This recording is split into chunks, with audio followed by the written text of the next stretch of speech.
I don't know. It's more difficult. It makes it more, I'm being honest, it makes it more difficult to do. But more likely a no for Combs, I would say like. so. What if the secrets of Jeffrey Epstein's twisted empire didn't end with his final breath in that Manhattan jail cell? And what if hip-hop mogul Sean Diddy Combs wasn't just on the fringes of the shadows, but buried deep inside the heart of the darkness itself? It's a question conspiracy theorists whispered for years, but now it's taking center stage with the force of a federal indictment and a vault of unspoken sins. The parallels between Epstein and Diddy aren't just eerie, they're almost blueprint perfect. Two powerful men, two industries ruled by secrecy and seduction, two trails of broken victims, explosive allegations, and underground parties where the rules didn't just bend, they evaporated. Why did he walk that back, do you think?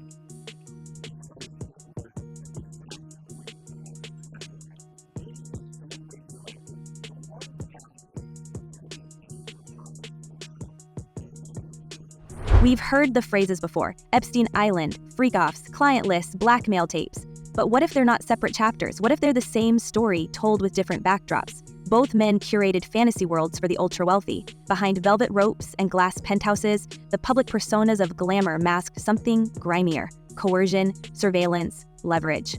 In Epstein's case, it was the now infamous Little Black Book and cameras placed in every suite at Little Steam James. With Diddy, the whispers come back to the rumored blackmail vault, a digital dungeon supposedly stocked with footage from his infamous parties. Secret recordings made in LA, Miami, and the Bahamas, where stars showed up and the rules checked out. Both accused in high-profile scandals, both convinced they were being unfairly targeted, and both using the media to frame themselves as victims. But then everything shifted. Diddy was denied bail. After that, Trump came out and said that he once got along with Diddy very well, but that he was leaning towards not pardoning Diddy because Diddy was, quote, very hostile to him during the time that Trump was running for office. We're talking about parties that have become legend in the music industry, not for the music, but for what went on when the phones were confiscated and the curtains drawn. Freak-offs, as they were casually referred to in indictments, were described as multi-day events, drenched in indulgence, recorded from angles no one saw, except whoever kept the tape. A former bodyguard who left Diddy's circle in 2021 told a blogger last year that he once saw hard drives being couriered out of the Miami mansion in an armored case. The speculation? Those drives were insurance. For what exactly? That's what keeps insiders sweating. If Epstein had compromise on billionaires, the theory goes, Diddy's stash could rival it or surpass it. People I don't think realized was he had cameras all over the place, unbeknownst to them. And now he has all that footage, supposedly. This is what I'm told. So it's going to be really interesting to see what happens if, you're a huge, iconic, TV star or movie star, and you're in some very, very... So how has Diddy managed to walk through the firestorm with only a singed coat, while the rest of the accused elite have crumbled? We have a theory, and it starts with that vault. The theory goes like this. Diddy may not just have been throwing the parties, he might have been filming them, and not for fun. One LA producer, speaking anonymously to Rolling Stone last fall, claimed that multiple celebrities were terrified after the first lawsuit dropped, not because of what they'd done, but because of what might be on tape. They weren't worried about accusations, they were worried about footage. If even a fraction of what's alleged in those suits is true, politicians, athletes, actors, engaging in things they'd never want public, then that vault is less of a myth and more of a threat. Which brings us to the silence, or more specifically, the protection. Because Diddy's not just rich, he's connected. His phone book is an encrypted jungle of White House veterans, media titans, A-list publicists, and at least one sitting senator. And despite dozens of lawsuits and a federal conviction, his most powerful associates have stayed suspiciously quiet. But someone wasn't willing to stay silent. Enter Maureen Comey. Maureen Comey, federal prosecutor and legacy bloodline of the former FBI director, was abruptly fired last month with no explanation. Her resume? She had her fingerprints on both the Epstein and Diddy cases. That's not a coincidence. That's a red flag waving in broad daylight. The dismissal alone would have raised eyebrows, but it's what she said after that exploded like a flare gun. Fear is the tool of a tyrant, she wrote in a message to colleagues, wielded to suppress independent thought. She didn't name names. She didn't have to. The timing is surgical. Within days of her team failing to convict Diddy on the most serious trafficking charges, but just weeks before sentencing on lesser counts, Comey was axed from the SDNY, like a threat being neutralized. This is the same Comey who reportedly pushed to connect the dots between the freak-off events and interstate transport violations under the Mann Act. She's the one who allegedly greenlit an inquiry into a potential compromise ring. And suddenly, she's gone, not reassigned, not transferred, just gone. What we can tell you is just enough to show you how deep this thing goes and why this story isn't going away. So stick around, because what you're about to see is straight from the inside. The official narrative? No comment. But inside the halls of justice, the whispers have started to scream. Did she find something she wasn't supposed to? Did her pursuit of overlap between Epstein's web and Diddy's House of Mirrors step on the toes of someone higher up the ladder? Because let's not forget, Pam Bondi, the attorney general handpicked by Trump, once teased the release of the full Epstein files. "It's on my desk," she boasted. "This week," she says, "there is no client list, no additional files, just nothing. A clean slate after years of international speculation. It's the same vanishing act we're now seeing in Diddy's orbit." Even Trump, a man who, love him or loathe him, never holds back, has played it curiously close to the chest. He told Newsmax last Friday, "I want to release everything," referring to the Epstein records. But he added a cryptic twist. "I just don't want people to get hurt." Hurt how? He didn't say. What kind of harm is he talking about? Reputational, legal, physical? When asked about Diddy specifically, Trump didn't slam the door on a pardon, but he didn't open it either. He was sort of half innocent, he said, and then admitted he'd been approached about offering clemency. The tone was ambiguous. The body language, even more so. I was very friendly with him. I got along with him great, and seemed like a nice guy. I didn't know him well. But when I ran for office, he was very hostile. He said some not so nice things about you, sir. And Yes. it's hard, like you, we're human beings. Right. And we don't like to have things cloud our judgment, right? But when you knew someone and you were fine, and then you run for office and he made some terrible statements. So that comment alone lit up group chats from Beverly Hills to D.C. who approached Trump. Why? And why Diddy of all people? Pardons don't come cheap, not in political capital, not in risk. You don't weigh one unless something heavy's dangling above your head. And now, with the Epstein probe abruptly ending and the Diddy fallout strangely quiet, no high-profile witnesses, no bombshells, just a slow legal slog. The coincidences are stacking too high to ignore. And yet, the vault remains unconfirmed.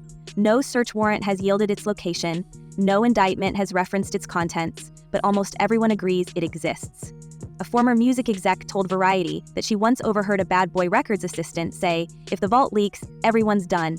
Everyone. She thought it was bravado. Now she's not so sure. Another rumor suggests that after the 2024 Homeland Security raids on Diddy's properties, investigators seized encrypted files they still haven't cracked. If those files match even a portion of the rumor's names, locations, timestamps, the implications would send aftershocks through multiple industries. Maxwell, he wants all the Trump stuff to go, he wants all the Epstein stuff to go away, right? That's his main motivation, is he doesn't want his name mentioned with Epstein in the same sentence because that is hurting him and it's fracturing his party and his base. So he's nervous about it, but he could use Ghislaine as someone who says, "I know everything there is to know about Jeffrey Epstein and you weren't part of anything bad," because she's the most credible person to say that. Meanwhile, the DOJ insists the Epstein saga is over. No client list, they wrote. No blackmail. Just like that.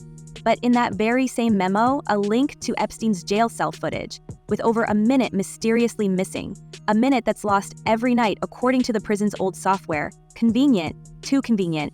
It's not just a technical glitch anymore, it's become a symbol of what's erased, edited, omitted from the official story. And now Diddy, like Epstein before him, is sitting in a federal facility. Not the same one, but the symbolism is hard to miss. The once untouchable titan, now watching the world through reinforced glass, waiting for a sentence. Yet, unlike Epstein, who never saw his day in court, Diddy's still got cards to play. The question is, does he have leverage, or is he the leverage? Because here's what we've learned from both these cases. It's not the allegations that bring men down, it's the evidence. And if that evidence sits in a vault somewhere, locked behind biometric keys and silence bought with fear, we may never see it, unless someone opens it.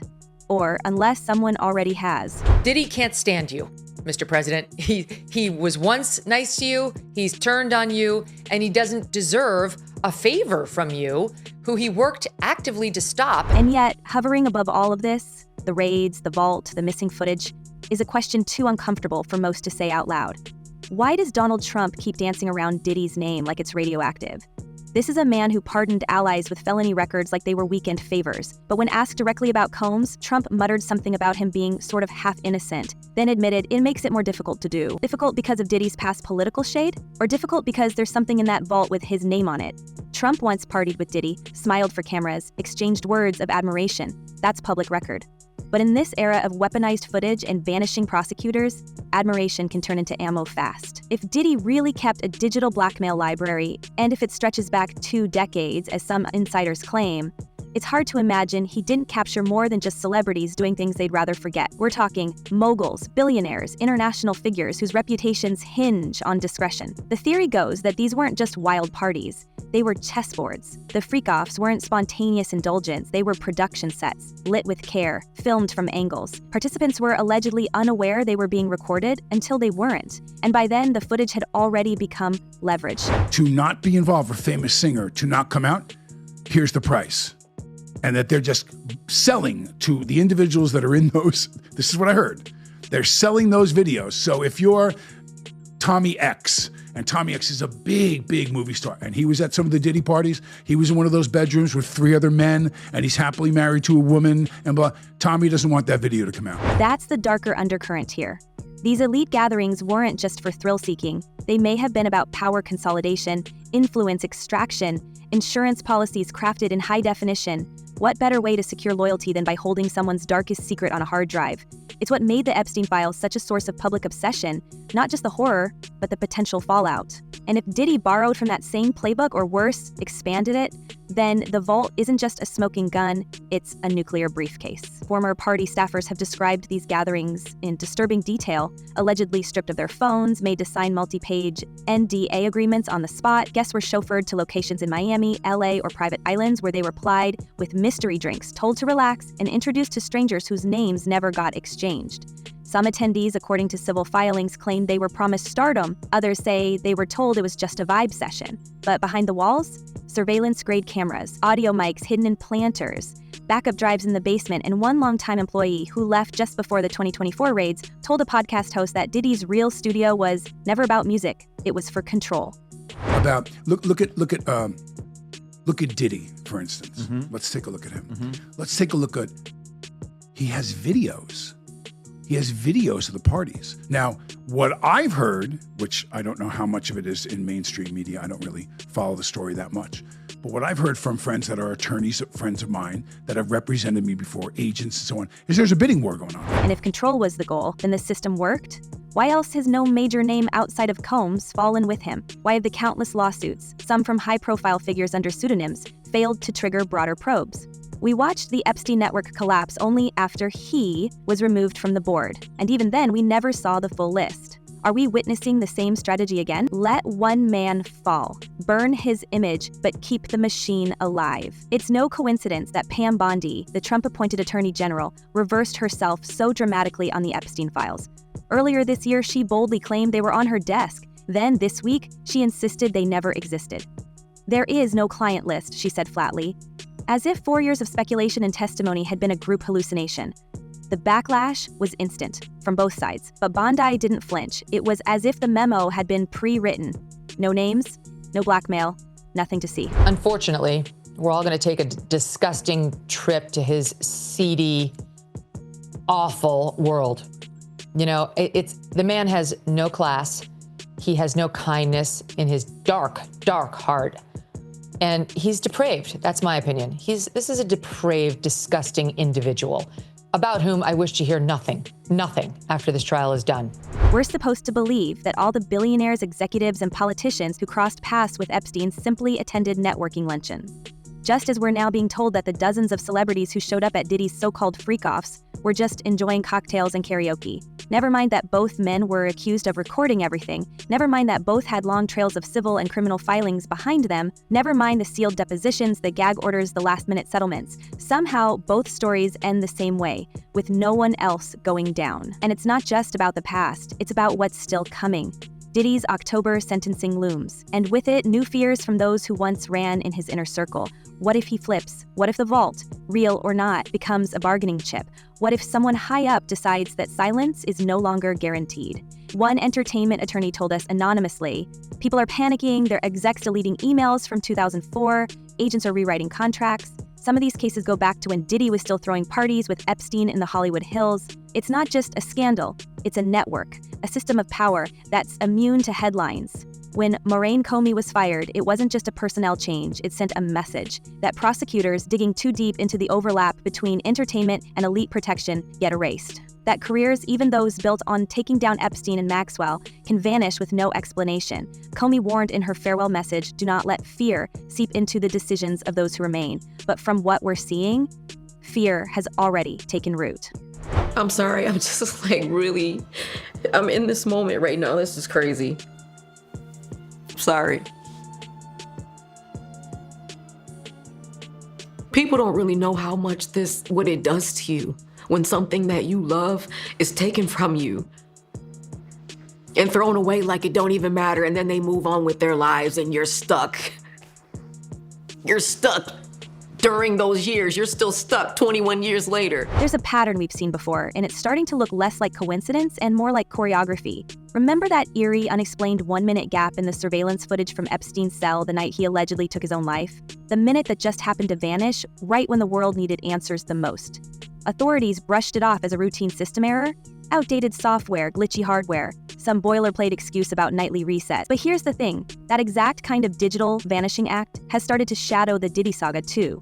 Prosecutors have hinted at missing files, incomplete backups, surveillance systems that malfunctioned on key dates. And every time new evidence is supposed to surface, something goes mysteriously quiet. Are you surprised by the evidence that's already coming out in the criminal trial? No, I'm not surprised. I experienced some of those things. Witness violence. The same federal agencies tasked with maintaining airtight evidence chains are the ones now losing hours of data at crucial points in high-profile investigations. It's not just a technical failure, it feels almost ritualistic. First, the minute from Epstein's feed, then chunks of security footage from Diddy's Miami mansion, reportedly corrupted during the Homeland Security raid. Forensic experts haven't explained how both cloud and local backups could fail simultaneously. When patterns like this repeat, it stops being error and starts looking like protocol, a protocol meant to protect not the public but the people at the very top. These moments, missing minutes, corrupted drives, erased logs, are more than digital ghosts. They're signals. Signs that somewhere behind closed doors, decisions are being made about what the public gets to know. That level of control, especially across multiple administrations and cases, suggests something deeper than incompetence. It suggests a machinery of silence, a force capable of editing reality in real time. And if both Epstein and Diddy were keeping secrets powerful enough to threaten that machinery, it's no wonder the footage keeps going dark. Let's talk about the filth that's starting to come out in the early days of the Diddy trial. This, of course, is P. Diddy. Surprise, surprise, he's a creep. Surprise, surprise, he's done horrible. There's something grotesquely familiar about watching a man like Diddy fall while the full picture remains just out of reach. His guilt isn't the end of the story. It might be the curtain hiding what matters most. We're not just talking about illegal parties or decades of abuse allegations. We're talking about a culture built on protecting those with access, protecting those who know too much, protecting those who might have proof of who was really in the room. So what happens if the vault surfaces? What happens if a leak finally occurs? Not just a clip, but the whole library. Will we see names we never expected? Will we watch careers dissolve in real time? Or will it all be dismissed again as fake, as exaggerated, as too murky to verify? Because let's be honest, if someone really wanted the truth out, it would be out by now. And that's the story beneath the story. The reason this matters, the reason Epstein's client list never saw daylight, the reason Diddy's vault, if it exists, may never see trial. We're not watching justice unfold. We're watching damage control in slow motion. If Diddy's secrets are as explosive as Epstein's, can we trust that the truth will ever come out, or are we watching another cover-up unfold in real time? Let us know what you think. Is this the beginning of the end for Hollywood's untouchables, or just another chapter in a saga where power always wins? Stay sharp, stay curious, and until next time, keep your eyes wide open.